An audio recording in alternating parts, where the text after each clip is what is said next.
titled Influencing Change for the Generation of Cyber Operations.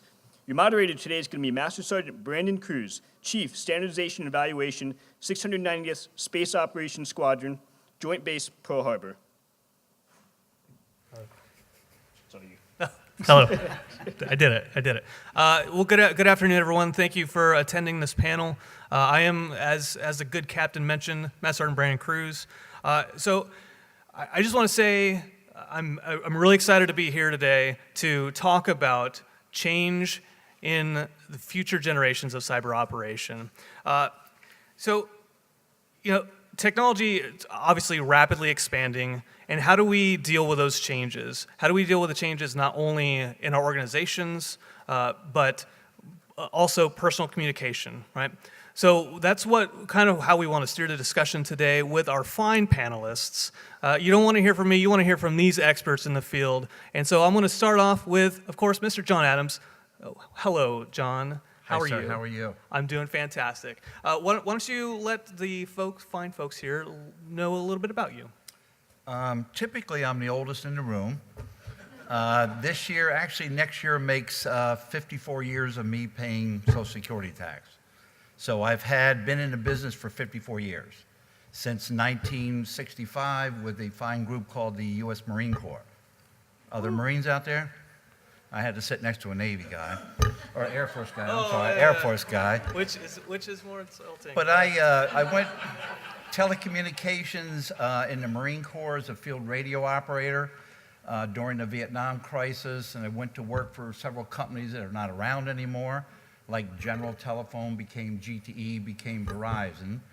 I was there for 30 years, and now I teach classes on the island here and all over the world for infrastructure, fiber-optic cabling, maintenance holes. By the way, there are no more manholes. We have maintenance holes now.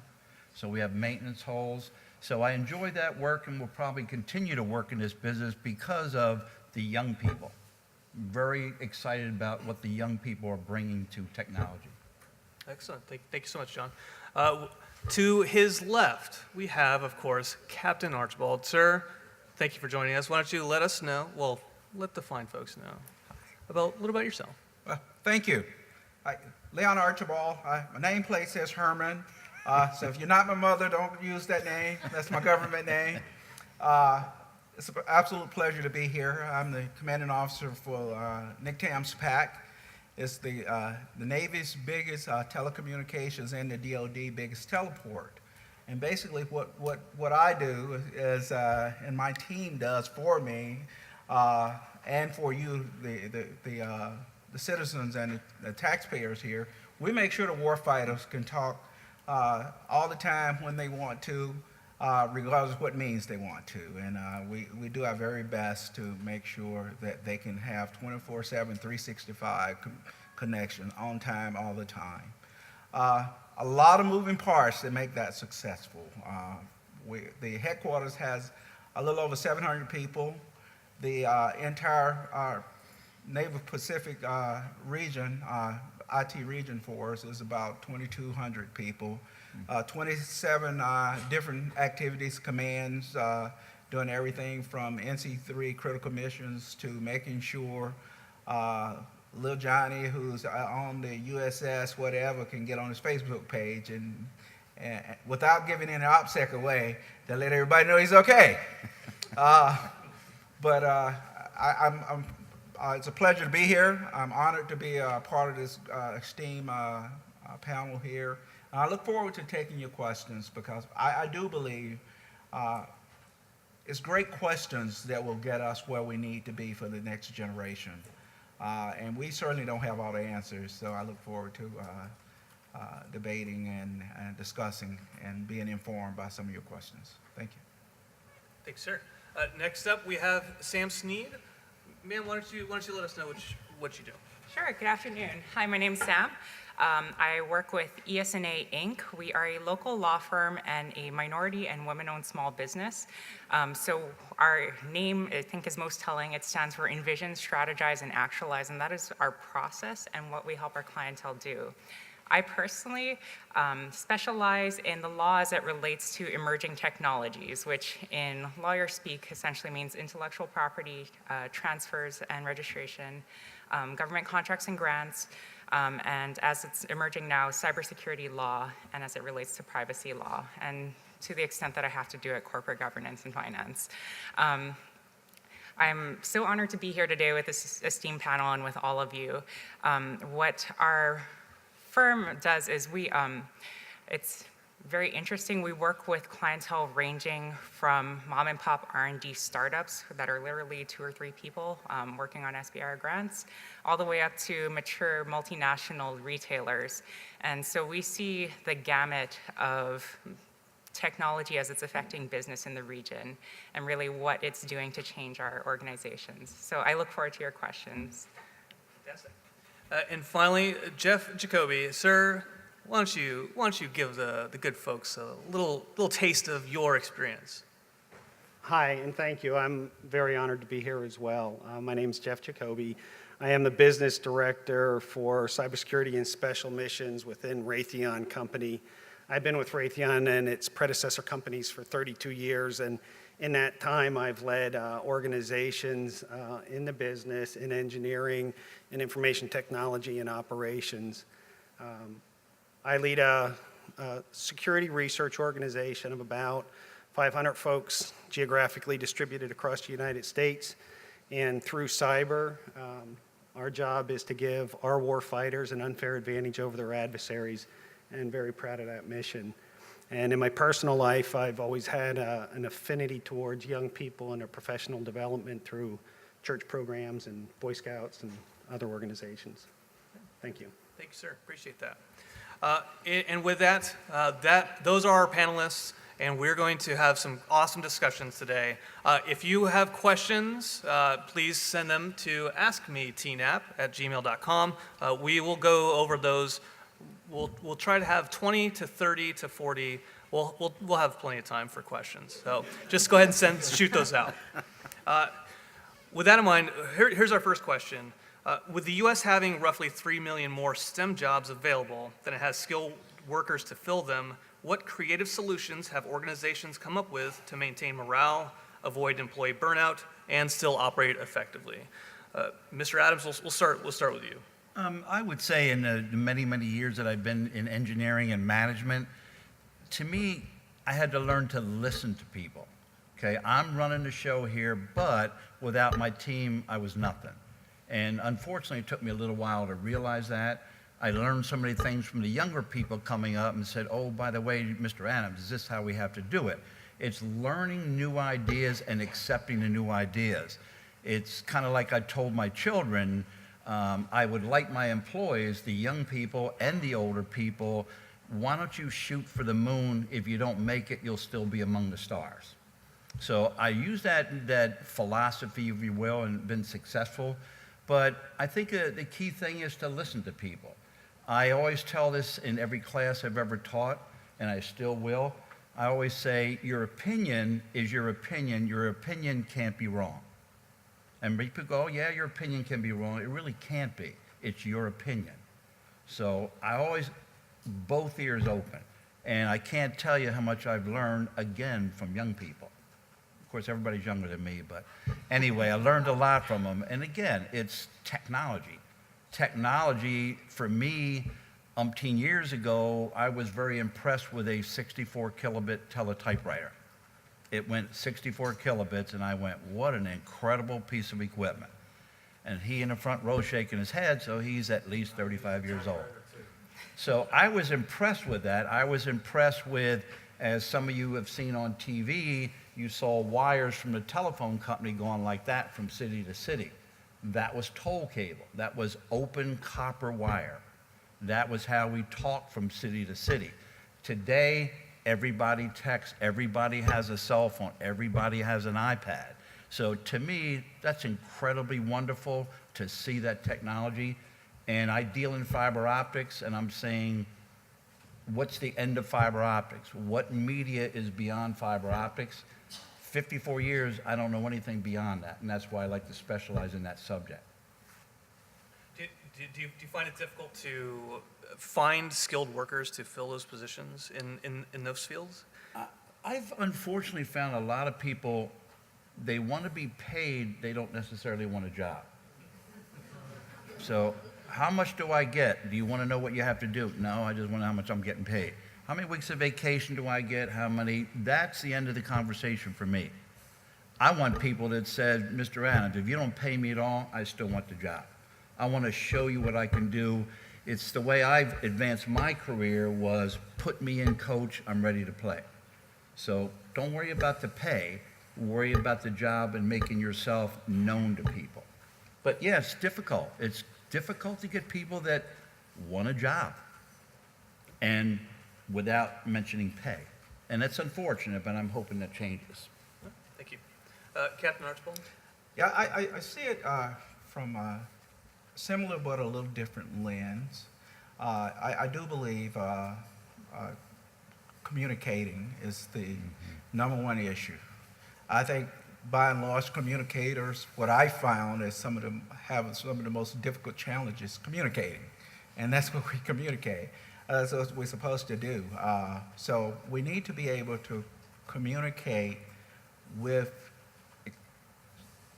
future employees and also be able to communicate with the current employees. And I'm far less concerned with the degree that a person has than the person that want to be able to think critically. There was a time when if you wanted to go to law school, and Sam probably, long before Sam, because he's the oldest guy here, so he's saying I'm probably the next guy.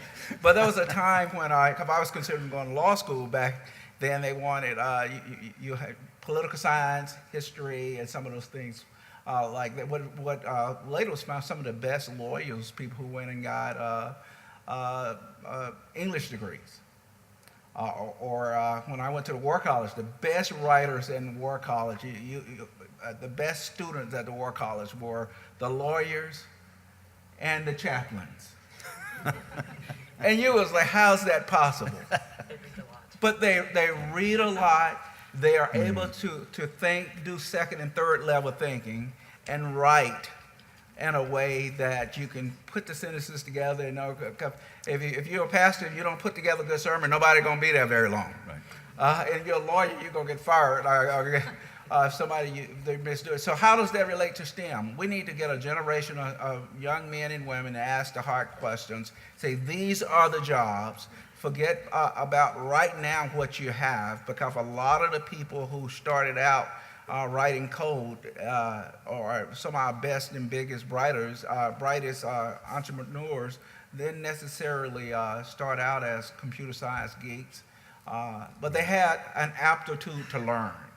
So we need to create an environment where it's okay to be a life learner and try things, fail at them, and try again. I paid for a degree for a young man to go get a undergrad degree because he wanted to be a hospitality, and he did well in it, and life gets a vote. And I got a phone call saying, "Hey, Dad, you know that cyber thing, I'm very interested in it." But he was always good at computers. Yeah. He would tear them apart. He would write stuff, and so now he's 28 years old, feel that he's behind on his bills and his dreams, and what he always wanted to do became at the core of his soul. So he went back and got a graduate degree in cyber forensics. So. And he's happy, just as happy as he want to be. Now, I'm waiting for him to land the right job so I can get a refund. That's not going to happen. But what do I know? I'm just Dad. But actually, what my wife and I always told the kids were, find your passion, do what you want to do.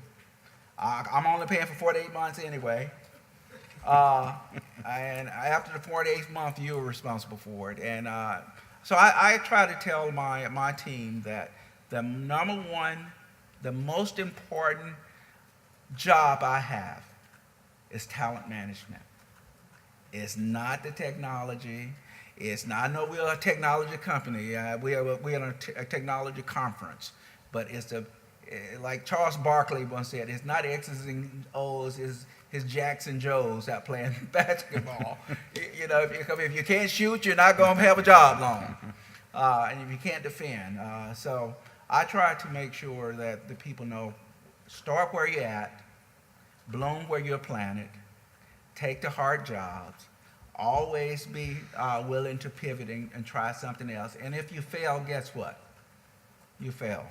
And I think a lot of people don't go after those STEM jobs because one, fear of failure. And until your desire to succeed overrides your fear of failure, we still will have those challenges. And once they get about 30, they'll see that it has a way of coming around. Sam? Sure, I guess just to build on those comments, definitely when you want to avoid fearing failure, you want to think of it more as failing forward is sort of the cliche. Make your failures count from something, learn from it. Because the reality is the expectations of the existing workforce today and the upcoming workforce has fundamentally changed, as have the needs of the employers out there. So everybody's heard of, you can think of them as buzzwords, the gig economy, fractional labor. The employers' needs today are not always going to be constant. They will not have a single business line that will last for the next 500 years. Sometimes it's going to last for the next 5 years. And so if you're an employer, how do you respond to meeting that need? And if you're an employee with those skills, how do you match yourself with an employer that you can provide service to? And so to that end, I think, Mr. Adams, you hit the nail on the head. We have communications technology available today to every individual, the likes of which we have never known. And so what a lot of employers are doing now is they're taking a closer look at how their operations parse out. What is the function that I need to service for this next 5 years, and where am I going to find the people to service this? Whereas if you're coming at it from an employee side, if you're looking to stay with a company for more than that 5-year period, if you want to have a lifelong career with a single employer or within a single industry, I think that's where having that cross-disciplinary training is hugely valuable, because ultimately what it boils down to, and we discussed this before, is your ability to communicate. The fundamental nitty-gritty needs are going to change on a daily basis for the people that you service. And so having different backgrounds to draw from basically helps you be more resilient, more responsive in more situations. And so I think from a worker's perspective, not shying away from experiences that seem far afield or maybe aren't readily apparent as to how they connect, that's not a bad thing. It broadens your perspective, it informs more of what you can do and increases your value ultimately as a worker. Thank you. Jeff, thoughts? Yeah, so you started your question talking about what I'll call a talent gap, the gap between supply and demand and 3 million unmet jobs. I think, when it comes to understanding that impact on morale and on your workforce, I want to go back to first, let's talk about and understand what that gap is all about.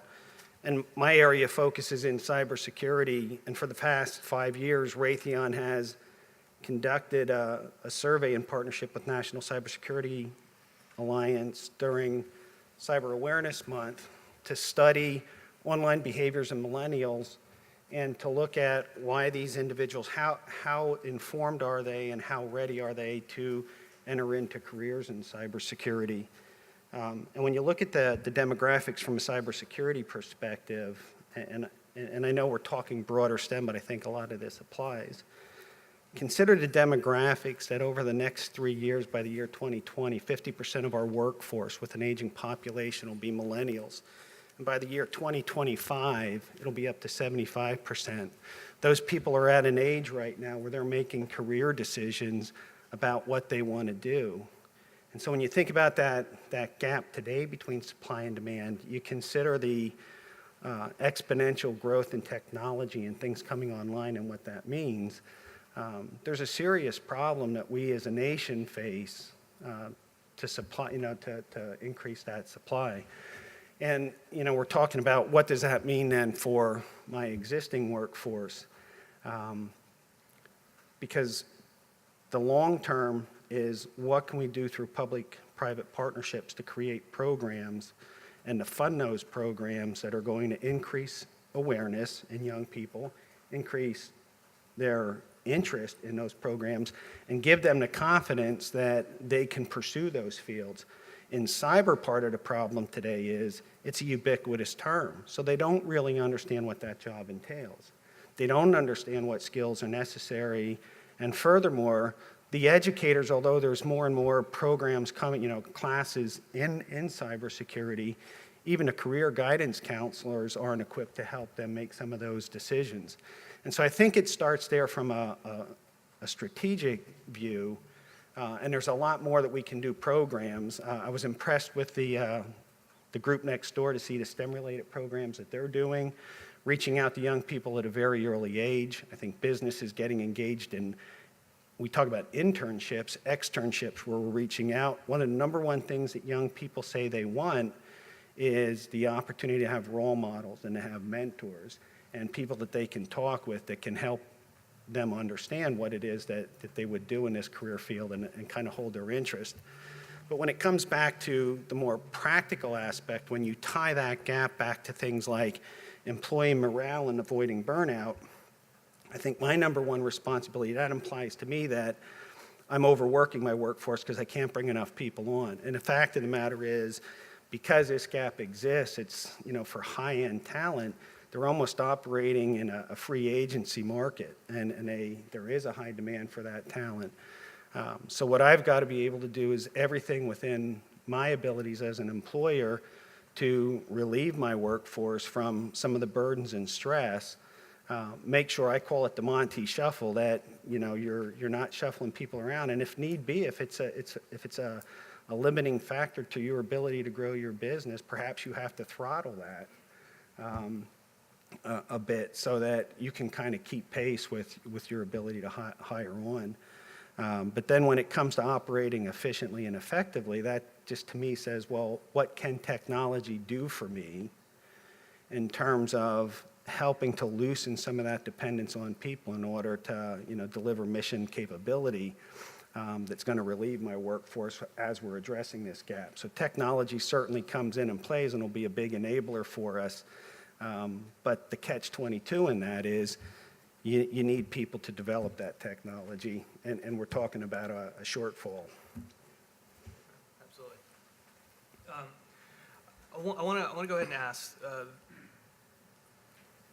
with ever-growing organizations, whether it be military, government, industry, what would you say the most effective way would be to verify commander's intent or direction of the company among the workforce to include new hires in lower level positions and higher management?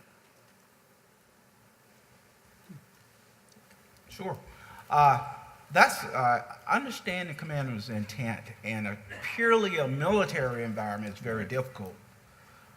So if you bring a blended workforce with multiple generations of employees there, to how language have changed. So what meant a certain thing 10 years ago means something totally different now. So what I found that's been the most effective for me is really I try to get out in the workspace and get into people's daily lives and try to let them know how. And if I'm not out personally, I'm using my technology tools to get out there and say, hey, I see you. These are the things that are important for us. For me, I had to redefine what success looked like for my command. Because success means a lot of the things. So for my team, if mission success, command success. So mission success is about how do I connect and make sure the warfighter can do his or her job and do it effectively. Command success is about the brand for Nick Tams. You Google me, you Google Nick Tams, I show up. and you Google me, Nick Tam shows up. So there's no difference. So I have to protect the brand. Well, I have to do it for a number of reasons. It's right and it's the right thing to do, but my boss told me to protect the brand. And so whatever he or she is excited about, I'm really excited about. So mission, but success is not complete unless there's personal success. So we created a three-leg stool: command success, mission success, and personal success. And how do I make sure the personal success, which is by far the most difficult one, if people understand their value in the organization? So you got to constantly tell them. You got to make the vision and make it plain and repeat it. Say it again, and then say it some more. You began to let them know how important. We can't make it. And it really become difficult. So I have to figure out, how do I create innovative ways to let my contractor workforce know that they're important, because you believe they are important. And we couldn't do what we do without our contractor workforce. And how do I keep my military people motivated? Sort of like what Jeff said, because of free agency. Well, they can't go participate in free agency, and I'll only have so much money I can give them. And I can't go in and take the promotion exam for them. So then I have to look at what tools and technologies and techniques I need to lay out. How do I flatten the organization where Seaman Smith feels like he's just as important as the chief of staff of the command master chief in the organization? And so those are some of the things that I look at every day, and we wrestle with it. And my chief of staff, myself, and the master chief, we look at, there's ways, we look at sometime, how do we team build? And so we created this thing, a lot of organizations have Captain's Cup. Well, we tried to do it like the old Olympics games. So we had a whole week-long worth of competition to bring the civilian workforce in, because I have an aging population. So I created we created some games and some of the things to bring them a part of it, of that, to make sure they felt like they were a part of the team. But I have these millenniums, and you can create a lot of all these things to build energy and the team high fives and make sure we're there giving you the tools, but some of them would prefer to be in their barracks room, playing on their computer, their Xbox, and don't want to be bothered. And what about the single parents? So with the watch bill, I can't get rid of the watch bill. So how do I make the watch bill as conducive as possible? And oh, by the way, Big Navy, if you haven't been reading the paper, the entire Navy is looking at with the recent accidents we've had. How do we make the environment more conducive for sleep? Because you do need sleep. And if you haven't, there's a RAND study that was out, talked about when at 8 hours of sleep, how accurate the soldiers were. And then when 6 hours of sleep, how much? And by the time they got the 4 or 5 hours of sleep, it's almost like there was DUI.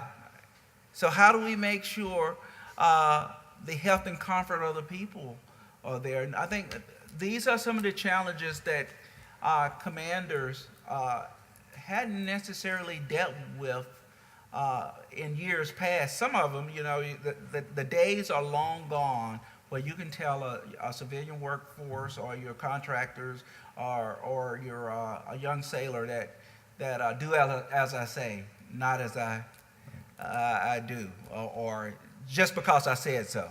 So one of the most valuable things I had to tell my chief, my senior enlisted staff, was that it's okay to give people the 5 W's. Because, if I give you the storyboard behind everything, and I got it, we got a fire, I don't have time to tell you to make sure those are the issues that don't happen often. Yeah, and even when they happen after the fire is put out, then you can go ahead and tell why you had to. It was the hardest transition to get my generation, because I joined the Navy when the chief told you to do something or the officers told you to do it, you did, and you didn't ask any question. And the problem was we half did it, or we didn't do it well, because we didn't know what we was doing. I would go back to my space and say to my peers, what did I just do, and how much value did it add to the organization? We are really making a conscious effort to try to let the young men and women in our organization to know how important they are, what they do, how does it matter, how does it enable the team, why, if we didn't have their skill set, the team wouldn't be as good as we are behind that. And I think those conversations is what are the driving challenges that I have to deal with. I'd just like to make one comment on what he just said. It's recognition. Each one of you that are managers or supervisors, how many times this week have you said to your employee, you're a great employee, I am so glad to have you? How many times? How many times if you're at a hotel do you say, that employee was really, really good? 3 days later, you go back to that employee, did your boss ever say anything to you? No, but they just chewed me out for doing this and this. So think about what you do. Did you recognize your employees? Are you being recognized? And as a longtime manager, director with a phone company, I think that's what we miss out on. We don't say enough good stuff about people. Everybody in this room likes recognition. Everybody. And it's nice to hear it, so remember that. Say something. You're a good employee.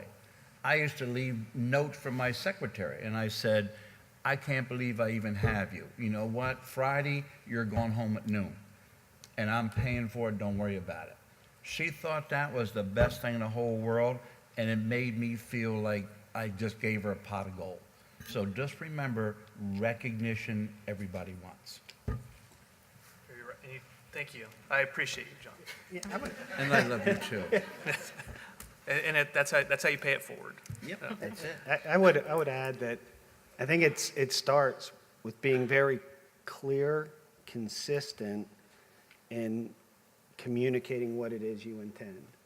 And there is absolute truth in understanding that as the leader you are constantly observed and watched and assessed as to whether or not you practice what you preach. I think you can put certain measures in place to test whether or not your intent is being satisfied, but you really don't get it unless you get out and actively engage your workforce. And depending on the size of it, it can be difficult. I said I have a group a little bit over 500 people, so it's weekly newsletters. It's every time I visit a different location doing town hall meetings. It's doing management by walking around. And more importantly, you can say I have an open door policy, but that doesn't mean squat if you don't, get out yourself, because people could be intimidated to come to you. So you have to create a culture and environment where it's okay to share bad news as well as good news, because there's no worse feeling than having no news and thinking everything's okay.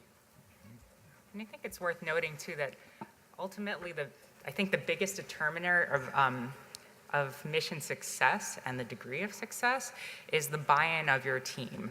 And so depending if you're on the military side or if you're on the civilian side, you have different motivators at your disposal. One side has a few more sticks than carrots, the other side has a few more carrots than sticks. And so understanding what your team's needs are, what their motivators are, getting people, figuring out how to get that buy-in is critical. And to that end, really, you cannot overstate the importance of having that interpersonal connection and keeping in mind that having a face-to-face makes a whole lot more difference than sending an email. So having a personal connection with the people that you're working with is a whole lot more valuable than just having a superficial one.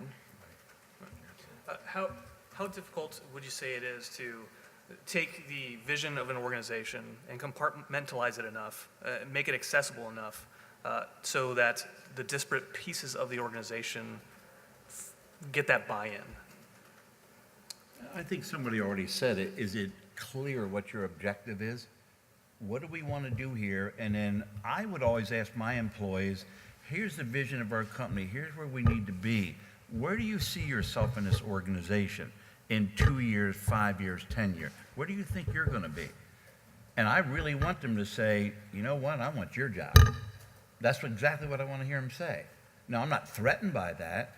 And they go, this is how I'm going to attain that, but I need help from you. That was listening and saying, well, what can I do for you to help you? Well, I need this training, this training, this training. But it was always that motivation, their own self-motivation, but it was always that incentive. When you get to here, do you know how much money you're going to be making? You're going to be making $80,000, $90,000. My salespeople, you're going to get $20,000 for selling this. That was a motivator to some people, like, hey, I don't care about promotion, just give me my commission check. But again, it's what are you looking for in this organization? How do I play a part in the vision of the company? And I think it might have been that young lady sitting right there in the third row. It might have been that was talking to me the other day, and I was so impressed with her. She is 14 years old, getting all straight A's. What do you want to be? And I think her answer was, anything I want to be. But she didn't say it smart. Anything I want to be. That's impressive. I would hire that person if she was older, not 14. But again, clear vision. Where do you see your role in that vision? If you don't feel you're part of the solution, you might be part of the problem. I think the other part for commanders, we need to realize that, and our commanders and head of companies and so forth, that directors, we don't have a right to demand people to follow you. Leadership is a sacred trust. And the moment we realize, just because someone hang a sign on your door, a device on your collar, or get a big paycheck, and they say you're the next leader, then people will hear what you say and they're going to watch what you do. They're going to see whether you sold on the vision.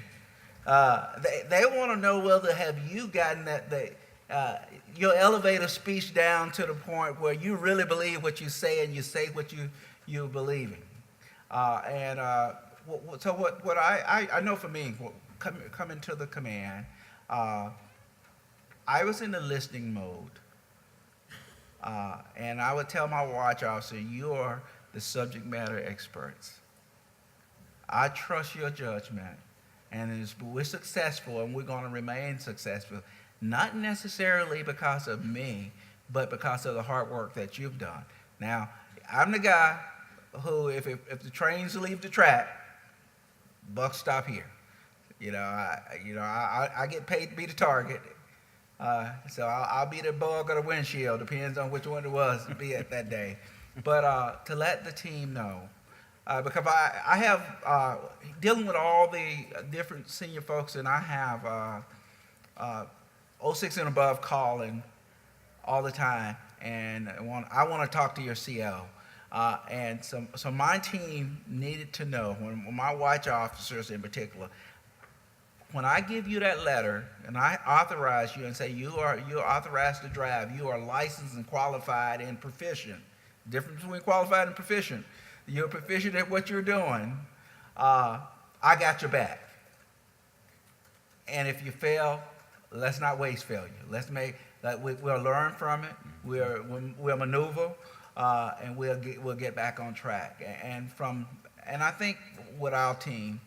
And it took a while, though, because when you have 20 sites spread out, 27, and the other part for me, it was not just the science or the art of leadership, it's the social science of leadership.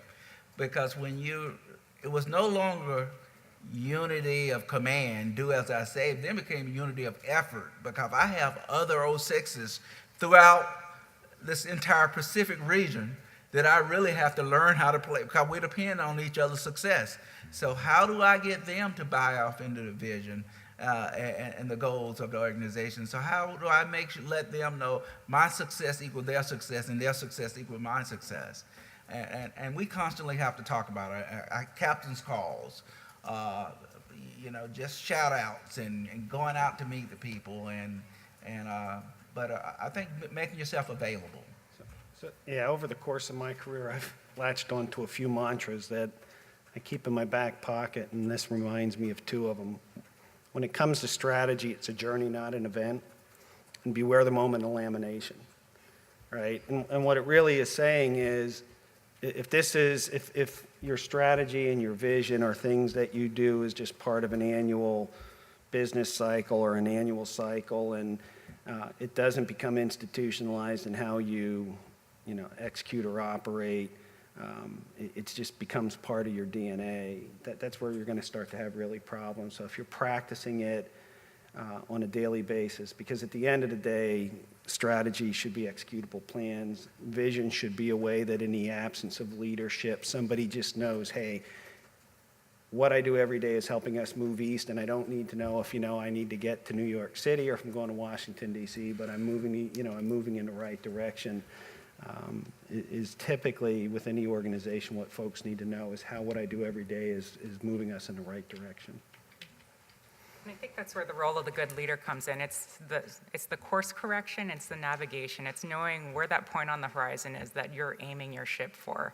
And so I think, great metaphor for it is paddling a canoe. If you have time, go out to Waikiki Beach, go and find one of the Beach Boys and hop in one of those canoes. And what you'll find out is each one of those seats has a specific role. You have your first chair that sets the pace. You have your second chair that is responsible for matching that pace and for communicating to the team. Your 3 through 5, they're your workhorses. They got to know how to follow and they got to learn how to take direction. And your 6th man is supposed to watch it all and keep you on course. And so a leader's role is really to figure out which chair every person ought to be sitting in so that they're performing to the best of their abilities, being the best paddler that they can be so that your ship stays on track. That's an awesome point, and I think that leads to the next question, which would, what would you consider the essential qualities of leadership, right? You talk about this finding your seat in the boat. What qualities do you want in your leadership now? And we'll start with you, Sam. Sure. I think we kind of talked about this a little bit already, but I think the number one quality that you want your leader to have is, besides any sort of technical capacity, they need to be deeply empathetic. And what I mean by that is not hold everybody's hands and sing Kumbaya, as nice as that can be, and that's very nice. But what empathy really means is that you need to understand other people. You need to be able to understand how they communicate and how they can be reached. You need to be able to understand what motivates them, what makes them want to do what they do or not want to do what you want them to do. Figure out how you can work together and maybe ultimately figure out, if you're not in alignment, what to do next. And I think that bleeds through no matter what level of leadership you're at, is to be able to understand the people you're working with. Yeah, I look for influencing without authority, because a lot of times it's not just the people that are in a chain of command, and certainly chain of command is a lot different in business and industry than it is in the military. And there's certain consequences to not following chain of command is somewhat different. But your ability to build and broker relationships across an organization and to influence without authority is one that's critical for me. Effective communications, I think, enables that and is critical as well. Certainly a certain degree of business acumen that you understand at the end of the day what your mission is and how you're contributing to that. And then I try and feel out for somebody what their leadership style is. I don't try and impose that on anybody. I subscribe to a servant leadership position, which I'm going to surround myself by people that are a lot smarter than me and do everything I can to enable their success. Thank you. Sure. Captain? Quick things I jotted down. Essentials for leadership from where I sit: trust. You gotta be a person, some moral compass where people can trust you. Even when times is bad, they can trust that you have the organization, their best interest at heart, and they can, you'll make the decision, but they trust the decision you'll make.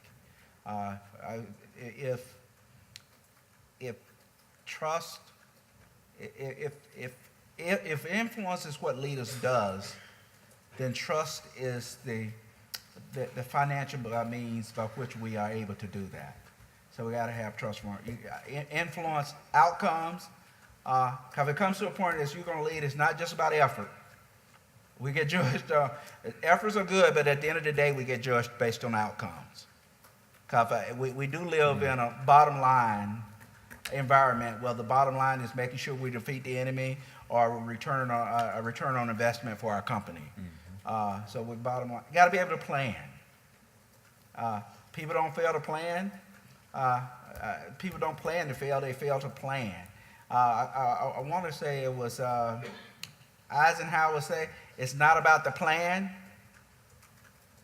It's not about the plan. It's about planning." So you got to be able to plan. Or better yet, the famous guy Mike Tyson said, "Everybody got a plan until you get hit." So, That's true. So we got to be able to plan. Leaders got to be able to make tough decisions. Man, by the time they come up to John's position, all the easy decisions been made. And so therefore, leaders got to be willing to take responsibility when the train go off the track. Hey, that was my call.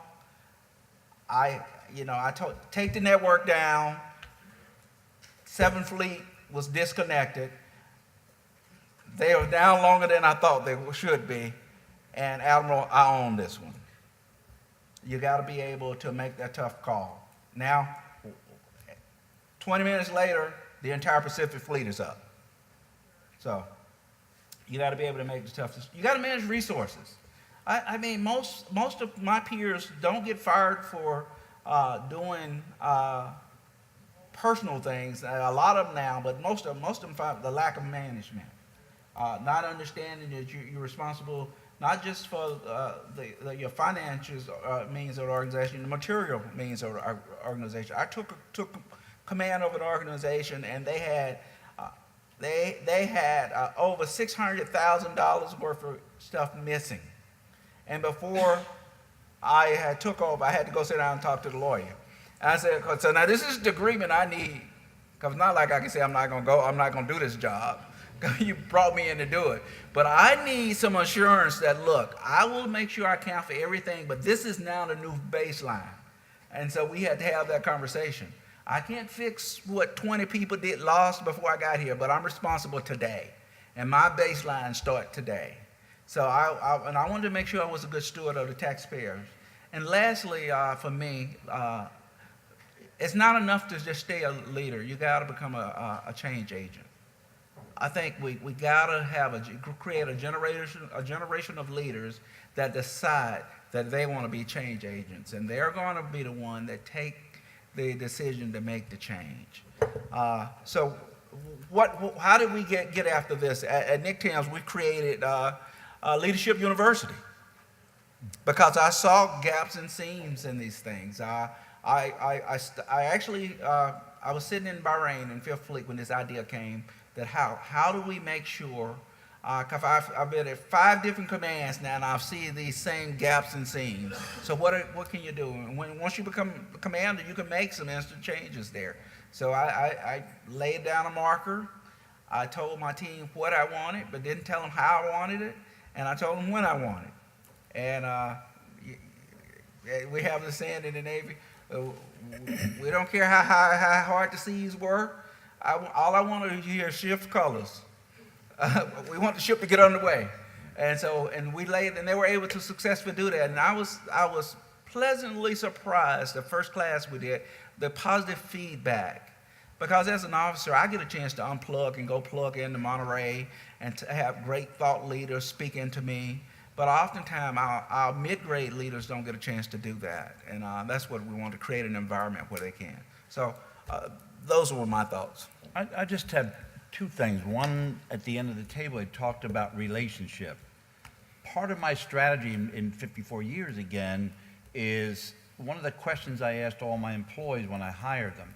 I said, this is an unusual question, and see what you would answer. If I said, is the customer always right?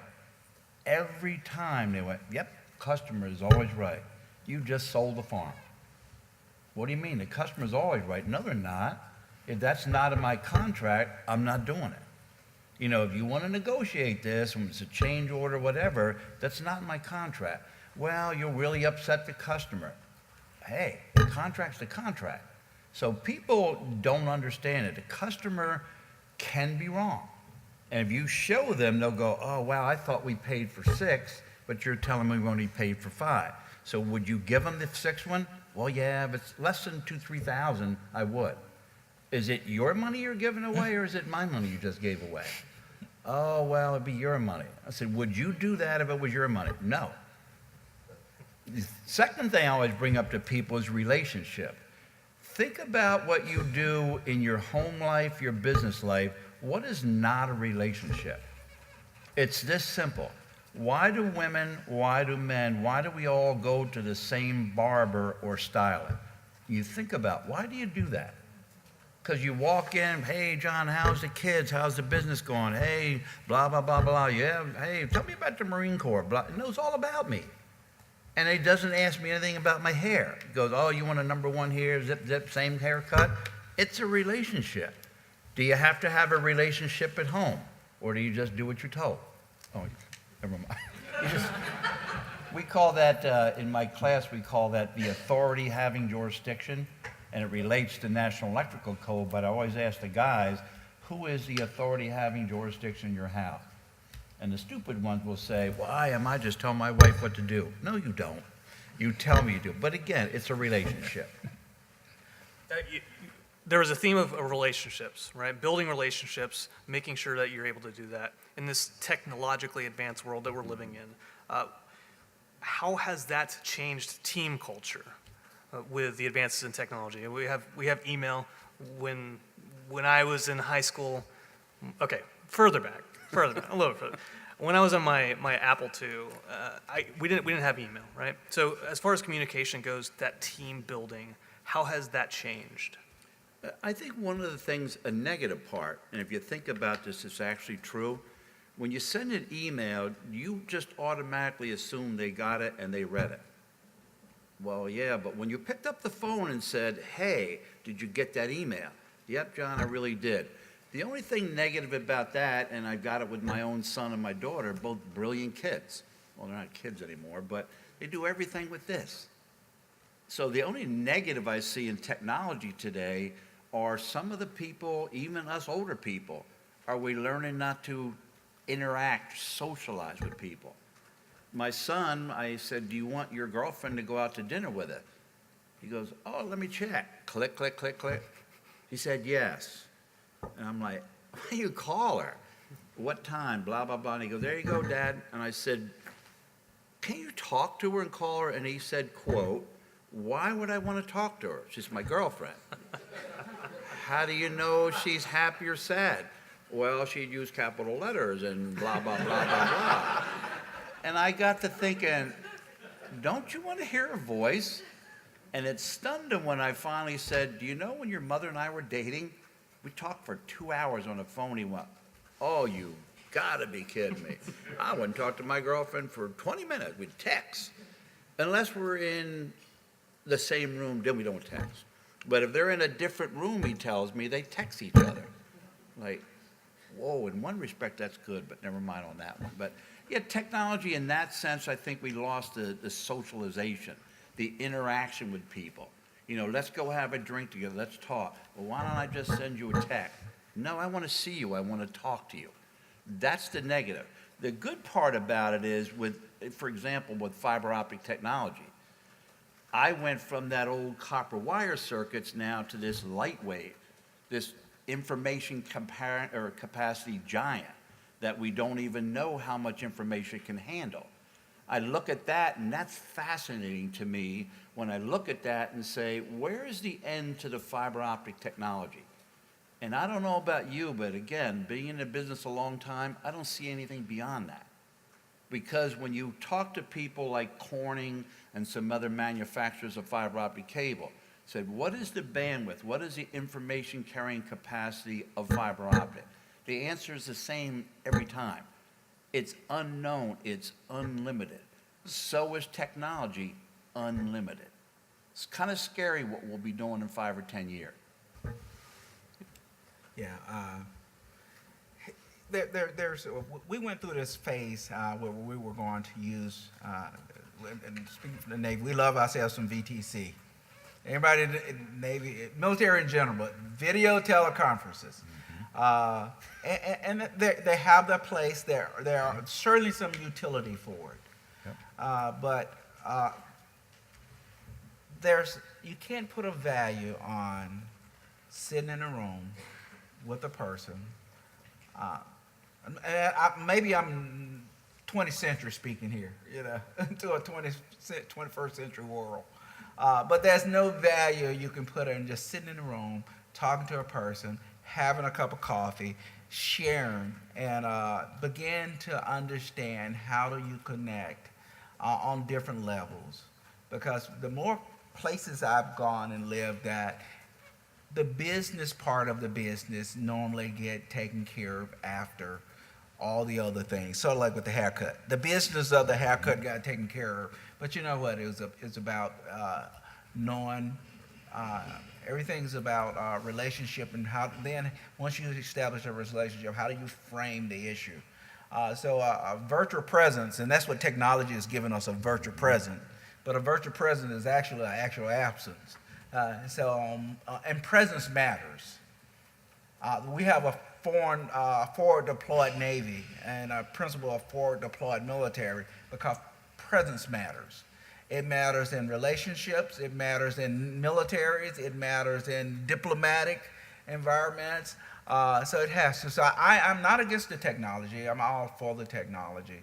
But I want the technology plus that human interaction so we can begin. Because I think we're humans first, and the technology has come in and make us better, make us the potential to be better humans. But I deal with the same thing with my kids. I call them, they don't mind answering the phone. I text and everybody. The only time when I would get a phone call, either one of my daughter's cars, something's going on with the cars, or my son, he had a life crisis, and hey, Dad. He said, Dad, I was just thinking about you. And he's a really good kid. I was like, okay, what were you thinking? Right. And, how much is this going to cost me? No, nothing. Yeah. No, I just thinking about you. So, Yeah. it's just a generation, and it's really challenging as a CEO. Because I'm one touchy-feely guys, to be honest. I'm a high fiver, and you walk over and talk to the young sailor and look them in the eye, and they was like, is this a new thing? Yeah, like, For me, I think the key is just you have to be able to adapt. Yeah. I used to guest lecture, and I can remember one of the last times I did it, and I probably had like 10 seconds of eye contact out of any one person, over the course of an hour-long lecture, because people are down in their computers. And it's easy to make some wrong assumptions about that. But over time, I've just learned there's different ways, and I think since we're talking about a younger generation, I have to realize that a preferred mode of communication would be texting, not emailing. Some don't even want to have that face-to-face presence, although I agree, that there's nothing better than having that face-to-face conversation, because you lose so many modes of communication, like tonality and inflection and body language, that you don't get. But you have to be able to adapt and use it all. But another one of my mantras is, just because you sent me an email doesn't mean we communicate it. So.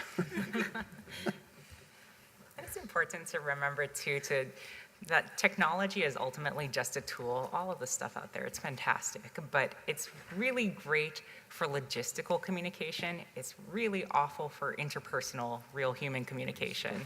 So keep your tools in their box and understand which human tools versus technology tools are serving what purpose. And I think that's one of the things that I'm assuming it's just a function of age that younger generations are learning. And I think everybody in the workforce is guilty of it, sending an email when they could have walked down the hall. And it's just remembering that, again, you can't substitute the human touch. You made a good point, Sam, because you're talking about, we were focusing on the interpersonal side, but the advantages of being able to operate a business in geographically dispersed areas have, teams that are spread across and be able to communicate and collaborate and be able to get a job done efficiently and effectively. That's just the great part of it. And it's the right tool for the right job, right? Sometimes the handshake is the right tool. Sometimes the email is. Just know which one to use.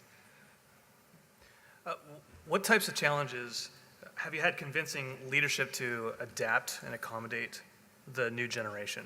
We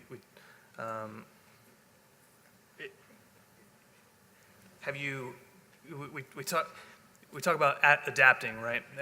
And the older generation adapting to the new technologies coming out. Mm-hmm. Is there an expectation for the millennials to come up and also adapt a little bit in the interim? How do you feel about that? Yeah, I think, and by the way, I had to research this. Yeah. I know the baby boomers and the millennials, and I went, what's the 15 to 22 grade? And now they're called screen gens or screens or Gen Z, whatever. But apparently the media gives them that label. The media said this group's called this now. But I think for me, being that older generation, the new people that I see and new people that I work with, I look at what they're doing, the fascination with research, like the internet. I mean, going through, some of us are old enough to remember, how am I going to find that? I'm going to have to go through like 16 books to find that answer now. There you go. That's really cool. That's good research. That's something that I want all my employees to know. Use that technology for something like that. Get me the answer right now. And they do it. Oh, let me ask Siri. I didn't even know who Siri was. And my wife's going, did you ask Siri? And I went, who's Siri? And she goes, oh, let's do this here. What's the name of blah, blah, blah? I went, you do that like all day long. So she's actually better at technology than I am, by the way. She goes, this is where you get all your answers. And then the iPad, oh, let's watch this movie. That's fascinating to me. And that's the approach you have to keep it. Keep it in your head. Look what technology is doing. And everybody in your organization will look at that and went, oh, guess what? You have that app. Here's another app that can do this. And the more and more you pick that up and accept that, as you said, accept that, go with the change. I don't consider it going with a change. I say, look at what it does, even though I'm not real good at this. Because I teach class, I won't have it on. Everybody goes, you shouldn't even have one. You should throw yours in the trash. And Mr. Zamora will attest to that. You don't answer your phone. Not during class, I don't. But after that, I went, this is really cool. It's not just a phone anymore. It does so many things. And I think that's exciting. That's fascinating and exciting to me and always will be. I've had a lot of support, I will say, to be able to operate and maintain the look and feel of a small company within a larger organization. But as I think of some of the, I wouldn't necessarily call them challenges, but I think these are challenges for traditional organizations, especially with the younger workforce. One that comes to mind right away is flexibility that will challenge traditional or formal business structures. So young people want flexibilities. It could be in benefits, it could be in work hours, it could be just in a lot of things where there tends to be a lot of structure. And given some of the challenges I talked about with the supply and demand within a workforce, there are some traditional HR things that are in place. Talent acquisition is different from my part of the business than it is for the rest of the organization, because it's not a if you post it they will come type talent acquisition. It takes a high degree of engineering touch to attract other engineers or other young people. They don't, these folks don't want to talk to a recruiter who can't tell them what they're going to do on a daily type basis. And then fitting that employee into a pay scale or a grade scale based on some traditional or conventional thinking or standards that say, well, you have to have so much experience or a certain degree. With, you have some people that don't necessarily fit those norms, but are certainly qualified to do the job. So that's another challenge that I think we faced. And then adapting to a new culture. And this is, again, where I think we've had a good a lot of success, and our company's embraced it. But you're trying to match some of the tech companies, so offering things like game rooms. And I've seen places where companies have tried to do this, where they'll set up the fun space, they'll call it, right? Well, you can't prescribe fun, and you can't build these things and then not accept the fact that if I walk past a game room and I have 5 people playing Smash Brothers in the middle of the day, I'm not worried about whether or not they're doing their jobs, because I can come into work on a Saturday night and there could be a lot of people there. So some of the things that, you're trying to create an environment where people want to be, where people want to come, that they're going to be attracted to that. That can sometimes, I think, push on some of the, again, business norms that we normally have.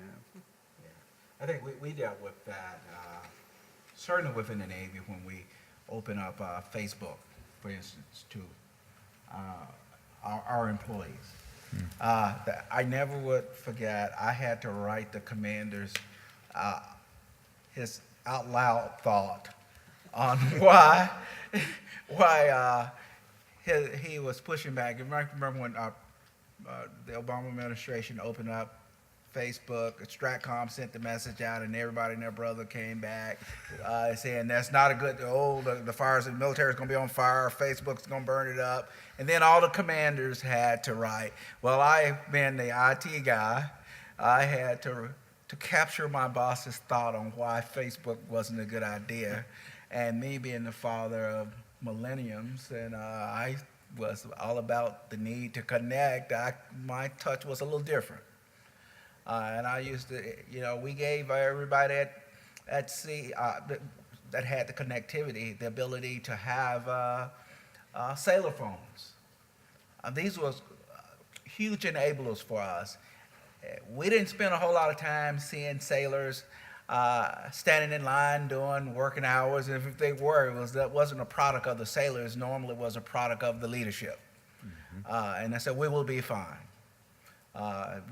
So now, of course, Facebook is wide, and we can talk about the cyber concerns, but as a connecting tool, I don't think we sit around and worry about, management doesn't worry about whether the sailors are there. But that was a huge cultural change for us. Now I believe the change that we're dealing with in the Navy is the resiliency of the workforce. We have redefined terms which created greater reporting, and rightly so. But it's also some second and third order effect is that some resiliency challenges have come up where we have to then use soft skills or social sciences then to get after the root causes, at least identify the root causes of some of those challenges. So it's one of those things where it's an OODA loop at times. We don't have to, but I don't think it's something we need to fear. I think we just manage it like something else and keep the workforce connected and informed, and I think everything will be okay. Sam? I think the resiliency and the interpersonal communication, especially when they're intergenerational, is a great point. And I think that's where technology can be a big help, especially when you talk about continuity of knowledge and preserving institutional knowledge within an organization. And so what some companies have seen success with is basically doing a two-way mentoring in which they'll pair a younger worker with a very senior worker that gives both parties the opportunity to learn from one another. The younger worker will typically pick up experience from the job, life experience, usually professional niceties that aren't always taught in STEM settings. The older worker will get the opportunity to have one-on-one training, usually with the newer tool sets that sometimes are harder to deploy in larger, more mature organizations. And so there have been a lot of successes in the private sector with doing that. Another advantage of that, when you have these sort of pairings, it helps preserve a lot of the institutional knowledge. So your older worker, who might not necessarily be inclined to go and journal his life's work and understanding in your organization, is probably more willing to talk to his or her younger partner about what he's learned on the job. And so it's a good way to preserve the knowledge of your organization. We do have questions from the audience. We have just a ton of questions from the audience. And they're going to show up on the screen, I think. Woo, there it is. Oh, and that screen too, if you want to read along. So what are the cyber law basics that leaders need to understand and then convey to the workforce? Free. I'll start this out, and since it is about cyber law, I do need to unfortunately give you the disclaimer that I am a lawyer, but right now I am not your lawyer, so please keep in mind this is general information. It's worth knowing that right now the law in terms of cybersecurity, information security is really developing. It's in a state of flux, but as we're looking at it, it's borrowing a lot from our privacy laws. That being said, our privacy laws in the US are a mess. So they're all over the place, and they tend to accrue to the benefit of individuals. So privacy laws are really written for the sake of protecting individual persons, as in law they call it the penumbra of your constitutional rights. So what that translates as far as cyber law, what you need to know, especially if you're talking about your sacred obligations as a leader, which ultimately translate to legal obligations, i.e. fiduciary duties, is that as technology becomes more pervasive, more used, more commonplace in your organizations, so do your responsibilities to understand what that means. So if you are not STEM inclined, if you are not IT inclined, find somebody who is, who can advise you, because your role as a leader is not necessarily to know everything in the world everywhere. It's to be able to find and seek out competent advice to make the best decision for your organization possible. Again, you don't need to have superhuman abilities, but you need to find people who can help you make informed decisions. As far as going back to the cyber law basics, some tangible things you might want to look at. DFARS just was updated, and there are cybersecurity minimum requirements for DoD contractors, of which have flow-down provisions, so also subcontractors if you're in the room. They point back to the NIST standard, I think it's 800-171. Those go into effect as of January 1st. So if you have not done anything in your organization, do it now, as in get on the phone after this talk. You will learn the acronym RMF, Risk Management Framework. Yes. So right now, again, the law is developing, so it is somewhat loose, and there is some room for forgiveness, but know that forgiveness comes with turning over and laying yourself bare to the government. So if you don't want that, please be proactive.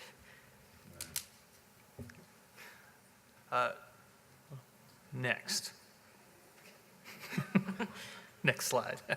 All right, there you go. As organization gets larger, there can be a tendency for the institution to dampen the inspiration. How have you kept this from happening? It's free. Throwing up. Free ball. I would say tendency for this to dampen inspiration, I think it goes back to the leadership. I'm not going to let that happen. Is my people, as we've all set up here, all I'm doing is leading the ship. You guys are my team. We learned that in the Marine Corps years ago. We're going to listen to the lieutenant, the E6, E7, whatever, but we're a team. And I guess I picked that up in the Marine Corps, and I wouldn't let that happen. I made it a habit of doing one-on-ones, even if it was at coffee, to talk to my employees and go, how are we doing? You know, what do you think about me? And they were brutally honest with me. But when they were brutally honest with me, it told me they liked me. Other than say, oh yeah, we love you, John, and blah, blah, blah. I wouldn't let it happen, because they're so instrumental to my team, and I kept so much correspondence out there, they never had to guess what we were going to do. Did we run through hard times? We did, but we did it together. When we made a lot of money, we made a lot of money together. So again, I wouldn't let that happen. And it's through keeping people involved, keeping people knowing what you know. While I'm the CEO, I'm the owner of the company, I don't have to tell you that. That was never, ever my thought. I'm going to share good news, and I'm going to share bad news. And we got to accept them both. Jeff? Yeah, there's an element of this that I'm connecting with, and I've experienced it as you grow from a small group to a much larger group, or you take on other, you just grow. there's a dynamic that just happens that is practical. You have to put certain control, structures in place just because you have to manage a larger organization. And in the course of doing that, some of the things that may be attractive or ideal in a small group, the flexibilities, the freedoms to act, those kind of things tend to, even in perception, get lost once you have some structures in place.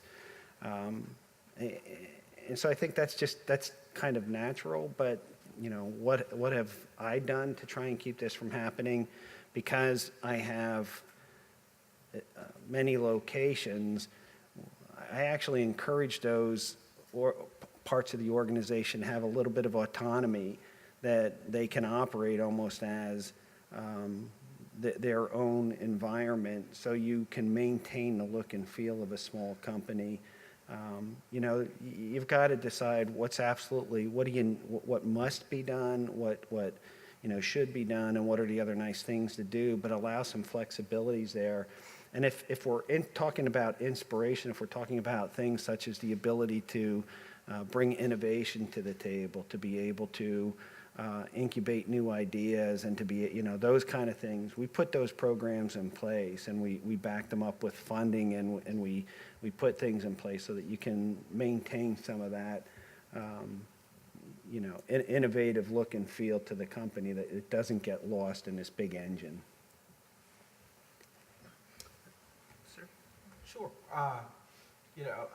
For me, it's fundamentally come down to there's no I in team,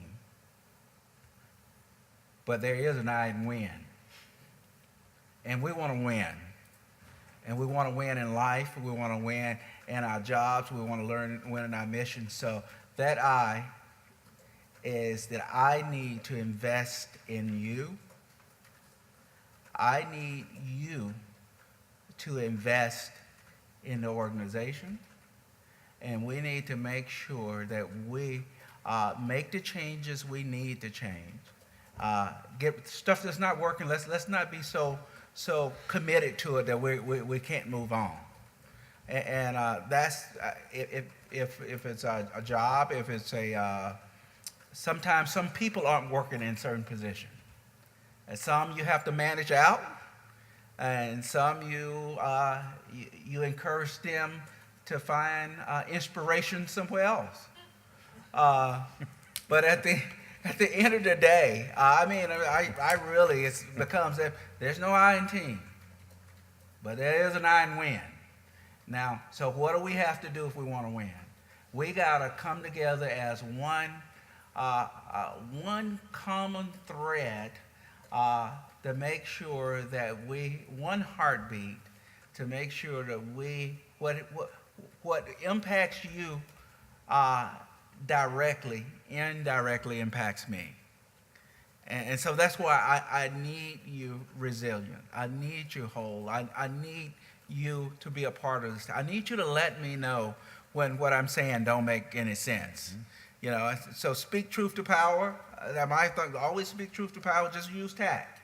You can never, nobody can beat you down for speaking truth. So I wanted to make sure the team knows it's okay. I look at that though. It's just not inspiration though. It's the motivation. How do you keep people motivated to do it? I need to inspire them, but I need them motivated, and a lot of that motivation has to come from self too. And I think it's, again, going back to what we talked about money time, the common thread is allowing people to know where they fit in the organization and how important of a role that they have. And I think once we make that investment in them, and if it's not working for them, and some things just don't work for you, then we need to connect them with places where it will work. And that's what all the sailors that get out of the Navy, they come and check out through me, and I give them my business card, and I write it. Even the ones I've sent to captain's mast before, I give them my business card. I write my longest. I'm an old head, so I write my Yahoo email because I can't remember my Gmail. But I give them my contact information and say, hey, if you need me for anything, you call me. You've invested X number of time in this organization, and I owe you to be able to respond to what you need. And that's the communications we try to have. Sam? I totally agree. I really like there's no I, or there's an I in win, because a big part of that is everybody needs to, everybody needs to understand or have access to the information that they need to basically self-actualize. You can't make people be inspired. You can't make them want you to do what you want them to do. The best you can do is give them enough information for them to make an informed choice. And so I think having that clarity of how they fit in within your organization, how they're providing value to the people that your organization services, that can be a big driver for people. And if not, maybe you need to assess whether or not their personal needs are aligned with your organization's. Fantastic. Thank you. And thank you for that question. Also, thank you for the last question. Look, I don't want to be rude. Thank you for both questions so far. We appreciate them. Do we have any more? All right. It's coming up shortly. There it is. Is the new national initiative for cybersecurity education? Nice. Cybersecurity Workforce Framework, a step in the right direction to develop the talent needed to close the personnel supply and demand gap. So I think I just had some representatives from NICE out here, I want to say a couple weeks ago. And it was interesting because what they're saying is, I think for the first time, they're going to include on their, I believe it's their advisory board, a member who has a background in human resources. And first of all, I was floored that they didn't have anybody in that position to begin with, considering what they're trying to do. But I think that is definitely a step in the right direction, because you want to, again, it's not, okay, today it's time for new workforce, bring in a chunk. 5 years, time for new workforce, bring in a chunk. It's continuous. You want to make sure that that pipeline is constantly supplied and that we're getting people ready for the jobs that don't exist today that will exist in 15 years. The thing about the NICE framework is it does provide a taxonomy that gets us away from some of that ambiguity when we talk about cyber. What is it? And again, if you go back to that survey, it's, geez, I don't know what the job really is. I don't know what skills are required, and I don't know if I have, the right, do I have the chops to develop those skills, right? And so at least a framework helps put some taxonomy around that and put some order to otherwise ambiguous terms. And I think it also does help reach out to, I guess, professions that haven't necessarily been involved with cybersecurity extensively to this point. Again, the HR field, having a list of examples of these are positions and job functions that you need to be recruiting for, and if you don't know how to do it, you need to find somebody who can. I think that's hugely valuable, because as we're seeing with the proliferation or the growing need for cybersecurity across now the civilian workforce, that you're going to have people who are the uninitiated in STEM and IT who are going to be making decisions, and so we need to educate those decision makers. Well, within the Navy, we have, and I think the maritime services in general to include the Marine Corps, but in particularly the Navy, we have shifted our whole warfighting concept behind this, and I believe the foundations for a lot of that is going back, redefining and defining what terms are in it. 5 years ago, if I would just deploy with a strike group, first of all, I would be shocked if the senior leaders knew what cyber was, and if they knew what it was, it would be, give me some of that cyber stuff. All right, what is that? Give me some more of it.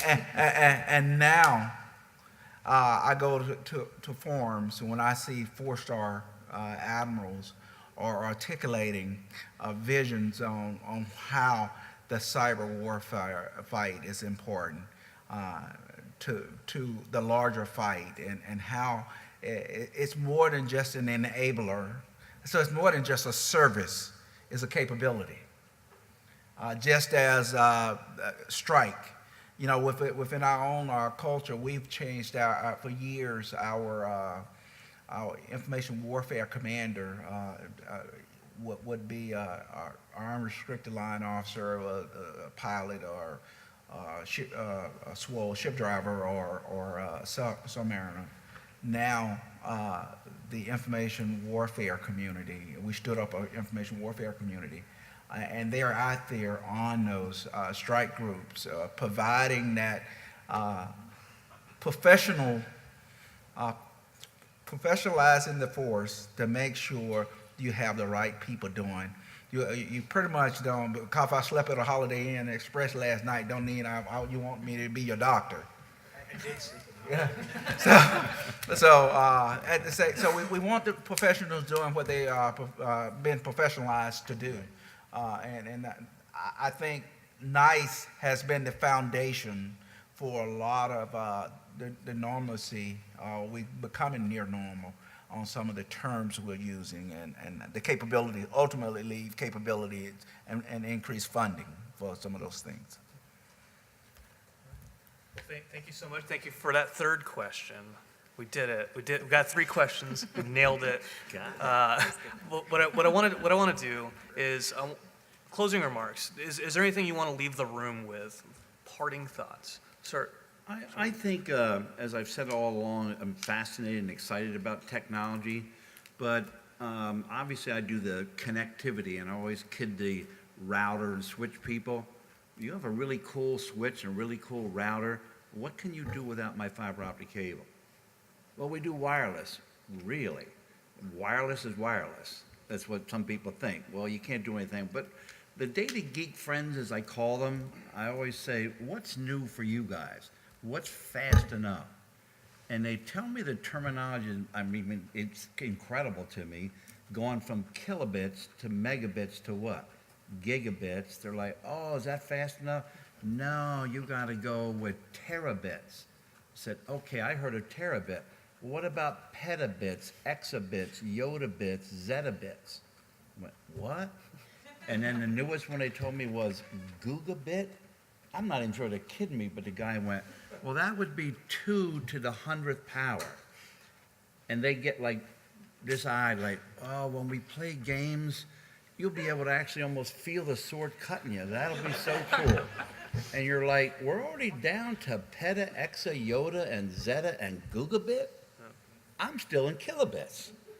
But always remember, with all this technology, where's this at that has to read all that information? As I always hear, well, with fiber optic cable, we can send you the Library of Congress in 7 seconds. Well, this is kilobits. Some of you guys are probably gigabits, but this isn't. So is that really good to everybody to have, gigabit technology or petabit technology? Maybe in the future, but not right now. Does everybody need it? Probably not right now. Okay, and that's what I would leave you. Fascinating world. Thank you. Sir? Yes. I thank you for the opportunity to share our thoughts and insights. I'm encouraged.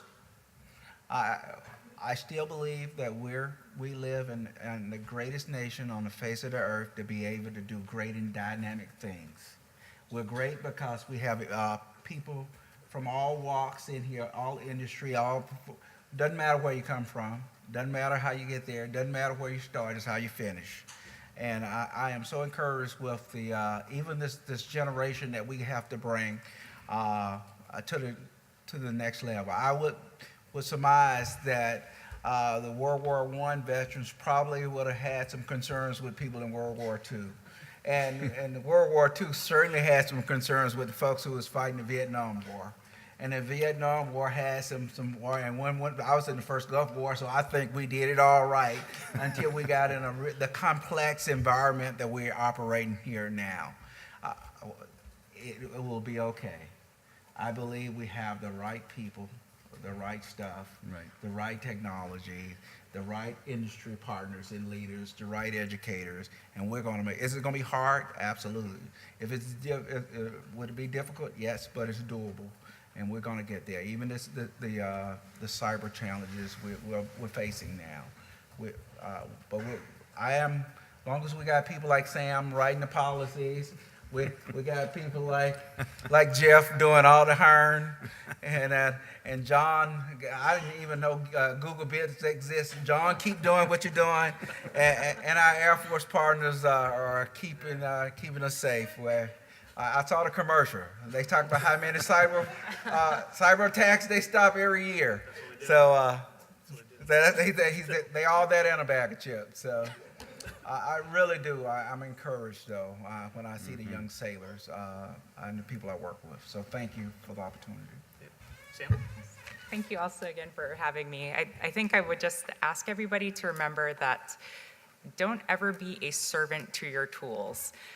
Know what you as a leader want to do and what the other people in your organization are capable of. And again, there's always going to be change. Change is the only constant. So the best we can do is rely on one another to respond to it. Thank you. Last but not So I would like all the females to raise your hand. Okay.